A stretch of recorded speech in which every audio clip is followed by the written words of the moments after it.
Hello, everybody. Welcome back to the Mom's View. We got the whole gang. We got Carly, Colette, Angel, Kayli, and me, Shaytards, your host. Sports lineup up here. How you guys doing? Good. Great. Okay. All the good. Very good. You guys want to just dive into the topic of the day? Yeah. Let's do it. Okay, so today I want to talk to you guys about how do you talk to your kids about tragedy? You know, we're constantly inundated with bad news, bad stories. You turn on the TV, it's something horrible happening in, all over the world with social media, with Facebook. I mean, in my feed, it's like you're always hearing about something really bad happening. And there's some positive in there too, but it's a lot of bad stuff.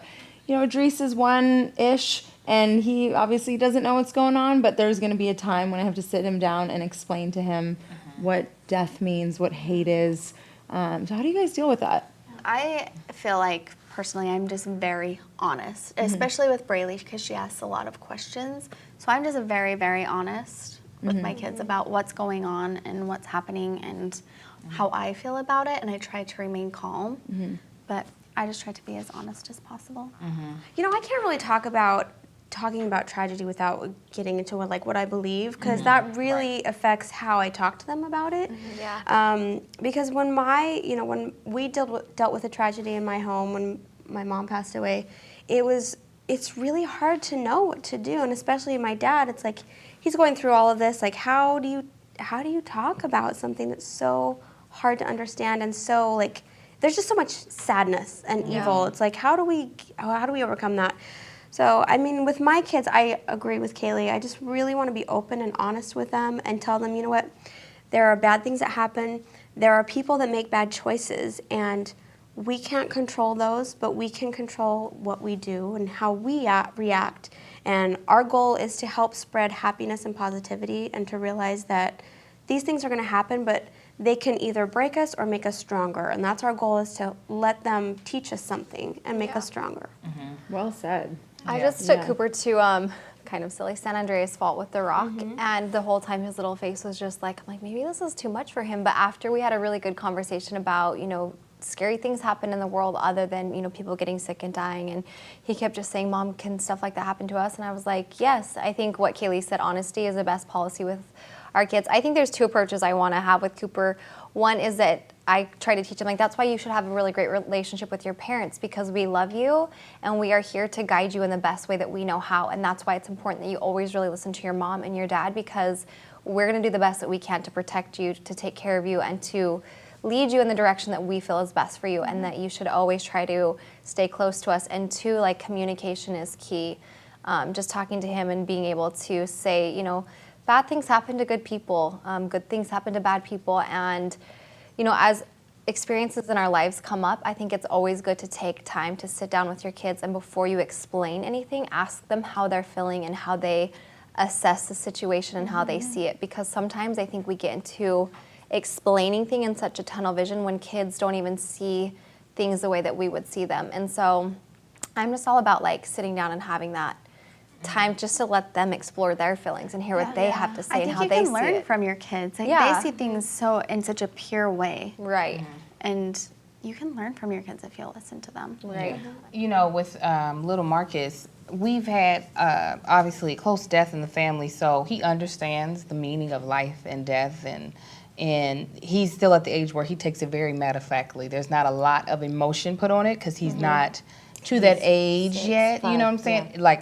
He understands missing someone, but it's not like that, gut-wrenching, I mean, where it would just, So, but on a global level, with all the stuff that's happening in the U.S., I still am preserving his innocence just a little bit. You know what I'm saying? I feel like he's only a child for so long.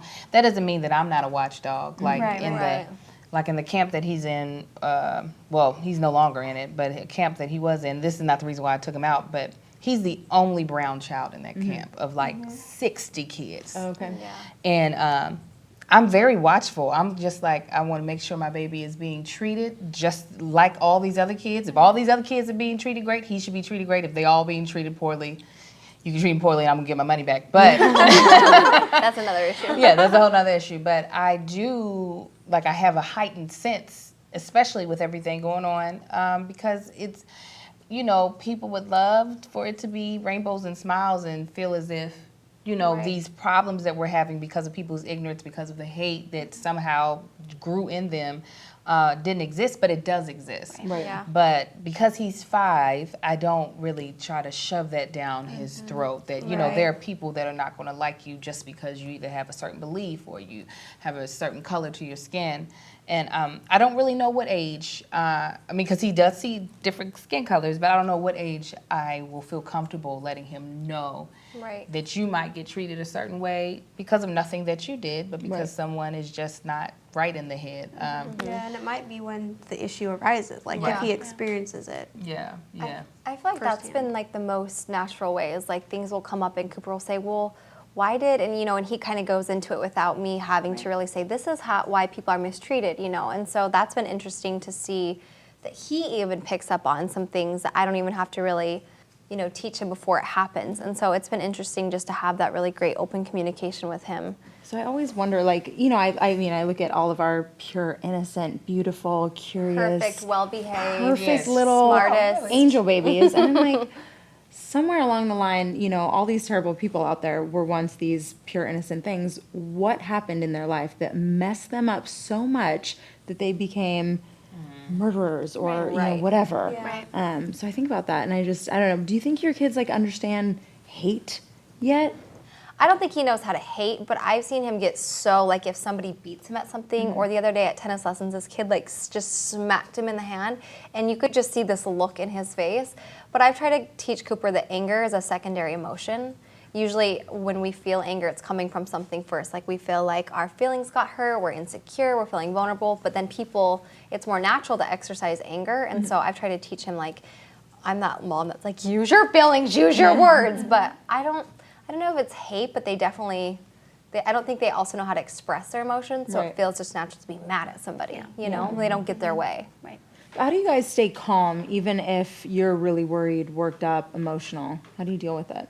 I mean, I think you need to try your hardest to stay calm, but I also don't think it's a bad thing for your kids to see your emotion and to see like you care about what's happening, and you know it makes you sad, because I always want my kids to feel like they can express themselves and that they can be hurt or they can be upset, or you know, I just want to keep it open, like I'm upset, you're upset, you know, let's talk about it, let's you know, express how we're feeling. Also, when some things happen, you can be very angry, and I don't feel like your kids need to see you like flipping out. For example, For example. when my dog got hurt, I Yeah. was really mad.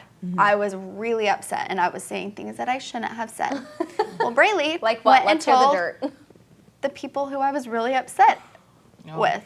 So now they know all of the rude things that I said, and that I threw a fit and that I was being a jerk. Like I overreacted, and that's what happened. I'm kind of okay with them knowing a little bit though, because I know the whole story, and I'm like, Right. Yeah, but but I mean, no, I but feel I like get your I point. needed to be an adult right. and not just run my mouth.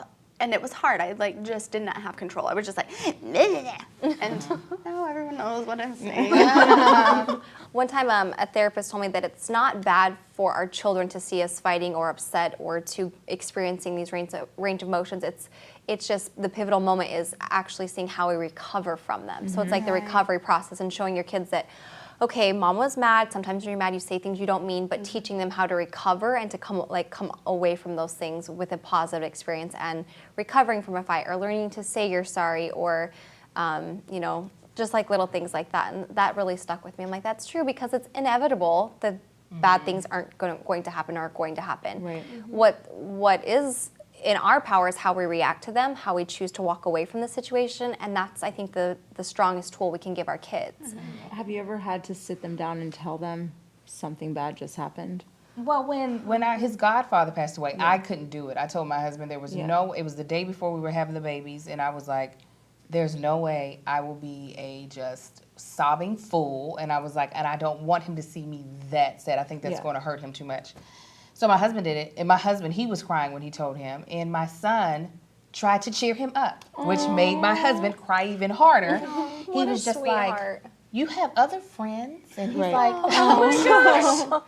And That's the cutest. I'm so sorry. That's okay. But he was like, and Bubba's in heaven, so it's okay. And my husband was like, that just, he's like, it broke me down. And my son probably wouldn't have understood anything coming out my mouth. I'd been like, blah, blah. And so by the time I saw him, he was okay. And then we even had a discussion about it recently, because we had my best friend, who I call my brother, I had his truck, and we were in it.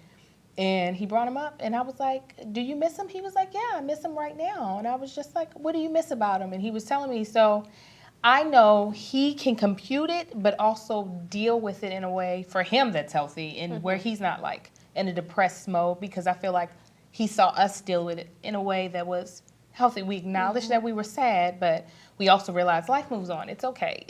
This is what happened. So, But what's also great is like little Marcus has so much faith in what you've taught him. yeah. Right. And I think that's where it comes down to, like, just open up with your kids and tell them, like, what you believe about tragedies and death and things happening. Like, I personally believe in God and that, like, he lives on, and, like, just teaching them what you believe, or maybe encouraging them to explore what they might believe, or, you know, and help them to cope with it in a way, because I feel like kids have so much faith. Like, they just see the bigger picture. Right. Yeah. There's always a silver lining. What are some of the positive things that you guys have been able to take away from talking to your kids about tragedy? Well, you know what? And this is not to put anyone uncomfortable that does not have the same faith that I have, but going through difficult things really strengthens who I am in my faith. Like, the fact that I was able to get through that and still come out not like looking crazy through all of that, just showed me how true my faith is to me. And it's the same thing, I feel like I can show that to my son, because I really honestly don't know how I was able to get, like, have babies, plan a funeral, go to the funeral, help pack up my best friend's house, help his mother, and all of that while raising twins. That is not angel. Now, I think I'm dope, but that's not, you know, that is not all me. So for me, the silver lining was, it just proved such a realness of a relationship that I have to my faith and to the things that I've believed all of my life. So that was it was like a testing moment. I'm gonna test my faith on this, and it better come back true. Right. And so for me, that was the huge silver lining was, I mean, I took a licking, but I kept on ticking type of thing. I feel the same way. That's exactly what I was thinking. Through tragedy, it can build your testimony. It can build your relationship with God or whoever you believe in. I believe in God, and I feel like it always strengthens that. And I also feel like I always turn to prayer, and it always gives me an opportunity to teach my kids to pray, whoever you may be praying to. But you know, that has always been something that I feel like I've always had is prayer. What about you, Shazi?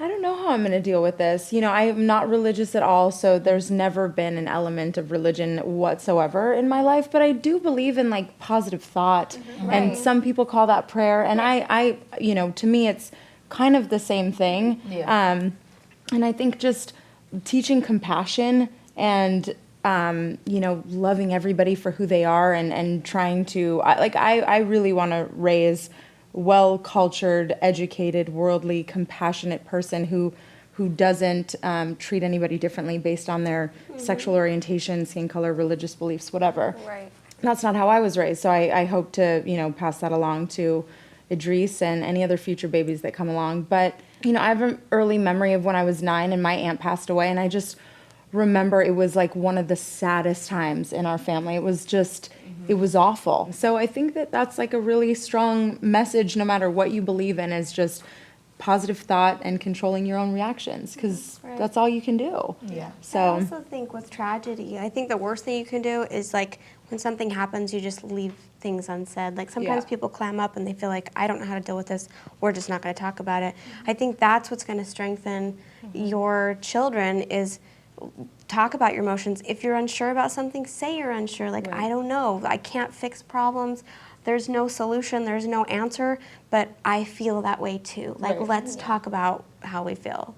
on another note, how about some Twitter questions? Hey, I think we need some. Yeah, okay. Shelby Lynn 44. Hi, Shelby. We love Shelby. K-Squad girl. Would you let your child attend a funeral, or would you fear it would be too much for them to handle?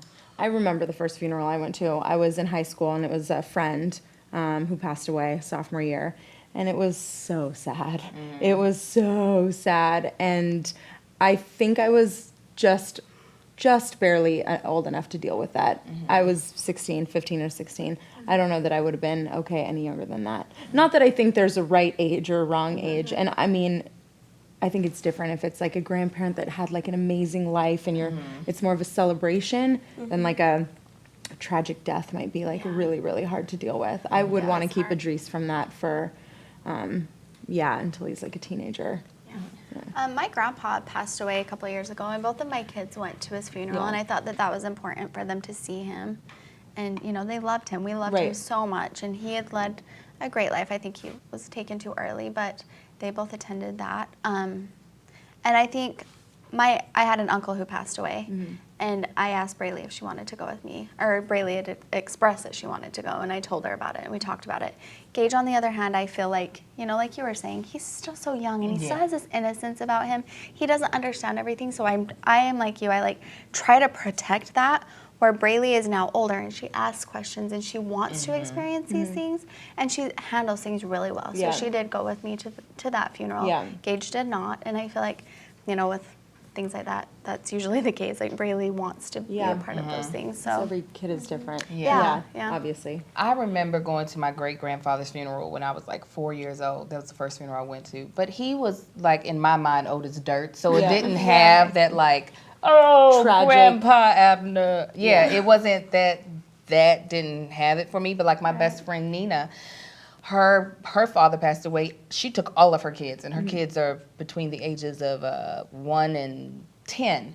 Because she's just like, this is a part of life. This is a part of, this happens. Too, She was like, people live and people are born and people die. I feel like if it's not someone that my son is extremely close to, I'd be willing to take him. But like, if it's someone that we're really close to and I think I'm not going to be able to keep it together, if I'm going to be constantly breaking down or his father's going to be constantly breaking down, I don't feel as comfortable. I mean, the first funeral I remember going to was my mom's. And I remember, like, obviously that was a huge one, but I remember walking in, and of course the family is right behind the casket and walks in, and I remember just seeing everyone crying. And I know now that they were probably looking at us like, oh, those poor kids, they don't have a mom, and what a horrible situation. But me, in the time, you know, I was 11, I remember looking around thinking, why are these people crying? She is happy now. Like, I had that belief and faith that she was better now.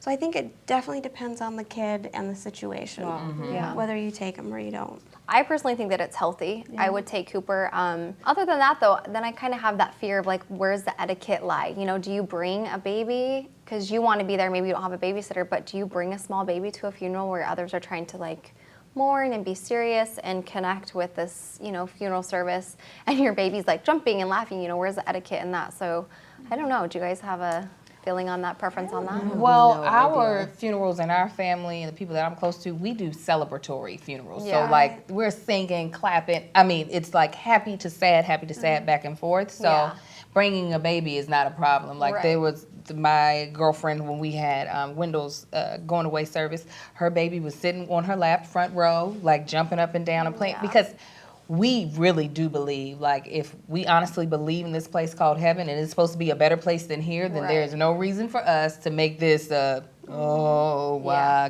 why? So, like, we're the funerals for the living is what we see it as. It's for us to celebrate this person that we were so blessed to have gotten to know. So I understand people are there to mourn, but you're going to have to do it on your own time at your house. While you're here with us, we are going to be celebrating this person. So I like that a lot. Last question. This is from Jazzy Joey Rocks. Do you find that kids deal with tragedy better than adults? For example, do they bounce back quicker?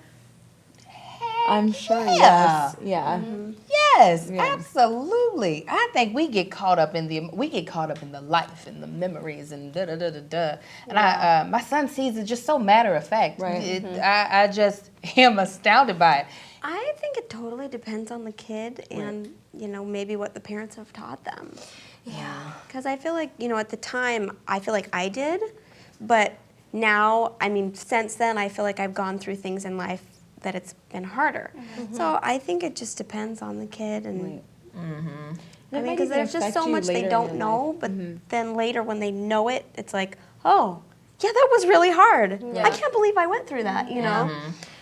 Thank you guys so much for a great episode. And if you guys have any tips on how to deal with a tragedy, please feel free to share them below. You can always keep the conversation going by using the hashtag TMV Talk.